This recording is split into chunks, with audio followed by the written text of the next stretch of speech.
नमस्कार साथियों, स्वागत है आप सभी का हिंदी सफलता सीढ़ी में। आज का जो टॉपिक है सौर सैनी के विषय में आज चर्चा करेंगे। सौर सैनी का समय 600 ईसा पूर्व से लेकर 1000 ईस्वी तक माना गया है।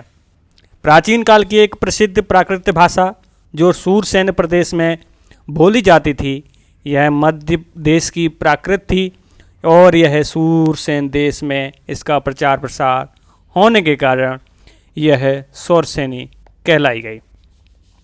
सौरसेनी अपभ्रंश नामक प्राकृत मध्यकाल में उत्तरी भारत की एक प्रमुख भाषा है और इस भाषा का प्रयोग संस्कृत के नाटकों में किया जाता था।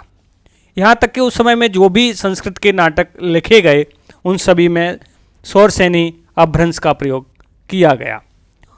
जैन साहित्य की बात करें तो जैन साहित्य में भी जितने भी ग्रंथ अक्सर लिखे गए हैं उन सभी में सौरसेनी अपभ्रंश का प्रयोग पाया जाता है।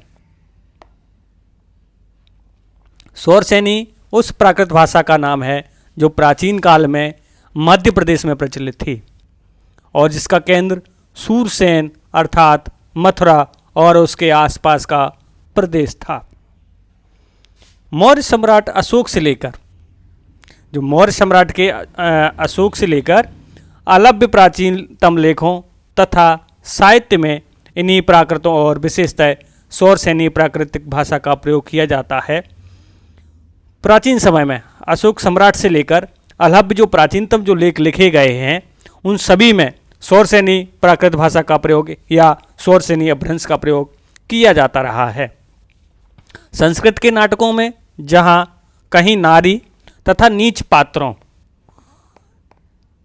पात्रों से आशा है का मानना है कि जो भी निचले वर्ग के लोगों का उस नाटक में कहीं जिक्र जो किया गया है उसकी भाषा संस्कृत ही रही है, इसीलिए संस्कृत नाटकों का प्रयोग सौरसेनी भाषा अपभ्रंश में ही किया गया है और सौरसेनी प्राकृत ही कहा गया है संस्कृत नाटकों को। भास के नाटकों में, पाश्चात्यकालीन नाटकों में, प्रवृत्ति गद्य में सौरसेनी का ही प्रयोग किया जाता है।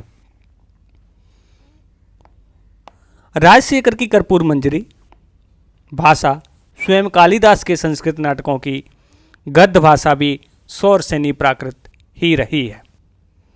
व्याकरणिक रूप से देखें या व्याकरण रूप की दृष्टि से अगर माने तो सौरसेनी में संस्कृत का अनुसरण पाया जाता है, अर्थात संस्कृत के जितना भी ग्रंथ या नाटक जो लिखे गए हैं वो ज़्यादातर सौरसेनी अपभ्रंश में ही माने गए हैं।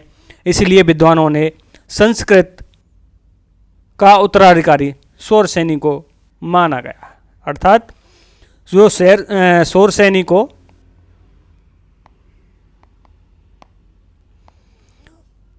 संस्कृत का उत्तराधिकारिणी कहा गया है।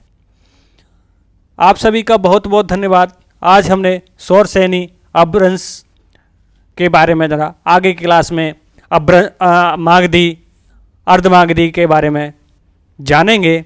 आप सभी का बहुत बहुत आभार। ऐसे ही हमारे साथ जुड़े रहिए और अन्य टॉपिक के बारे में जानकारी लेते रहिए और हमारे फेसबुक, इंस्टा और यहाँ यूट्यूब पर जुड़े रहें और इस चैनल को like, share, comment and subscribe this channel. आप सभी का बहुत बहुत आभार। धन्यवाद।